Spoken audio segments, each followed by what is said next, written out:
On this day in 1823, President James Monroe delivered a message to Congress that would change the course of American history forever, the Monroe Doctrine.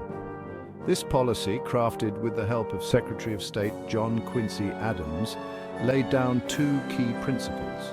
The United States would not interfere in European affairs, and it declared the Western Hemisphere off-limits to new European colonization or intervention.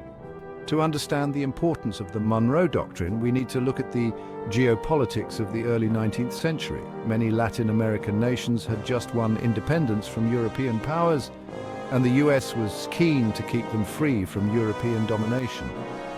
The immediate concern was the Holy Alliance, a coalition of Russia, Austria, and Prussia, which aimed to restore monarchical control over regions rocked by revolutions.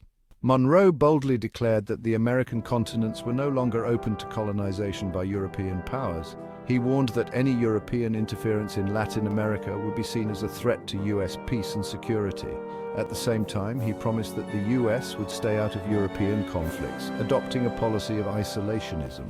Initially, the Monroe Doctrine was more symbolic than practical. In 1823, the US lacked the military might to enforce it. Its real power came from the backing of Great Britain, whose navy was just as interested in preventing European interference in Latin America.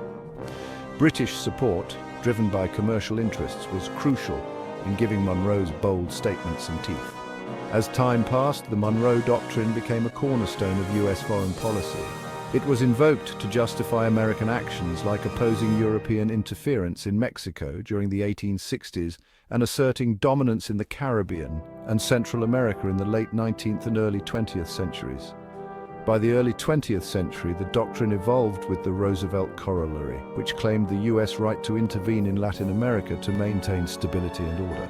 The Monroe Doctrine's legacy is a mixed one. It started as a defense of hemispheric independence, but grew into a tool for US dominance in the Americas.